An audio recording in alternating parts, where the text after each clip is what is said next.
Close your eyes and try to remember your third birthday. Maybe you can picture a cake, or a gift, or a familiar face. Now try to remember being 1 year old. Nothing. Just a blank wall of darkness. You were alive. You were learning. But your brain recorded almost nothing. This strange phenomenon is called infantile amnesia. And it affects every single human being on the planet. Scientists have puzzled over it for over a century. Why would a brain that learns so fast forget everything it experienced?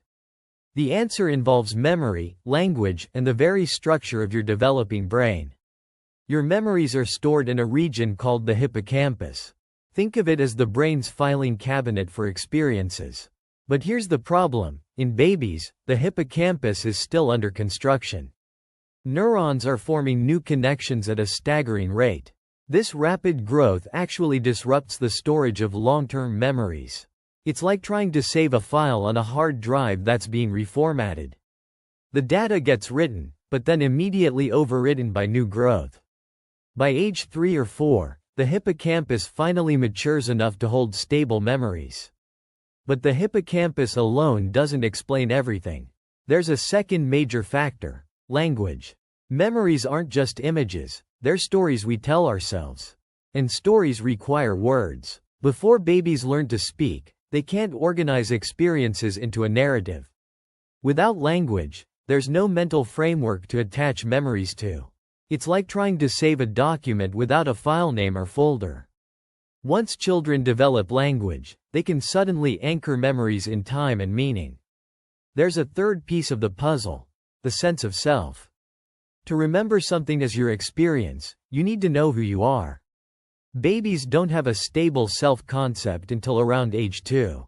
Before that, there's no me to attach the memory to. Researchers tested this with a mirror experiment. Babies under 18 months don't recognize themselves in a mirror. And children who pass the mirror test earlier tend to have earlier first memories. Here's something remarkable. Babies do form memories, just not the kind we keep. They remember faces, voices, and routines through a system called implicit memory. This is why you feel comfortable around your parents even if you can't recall early moments. Your body remembers even when your conscious mind doesn't. Studies show that babies exposed to a specific language in the womb respond to it after birth. That's a memory, just not one you can consciously access. The brain is recording everything. It just doesn't file it where you can find it. Interestingly, culture affects how early your first memory is.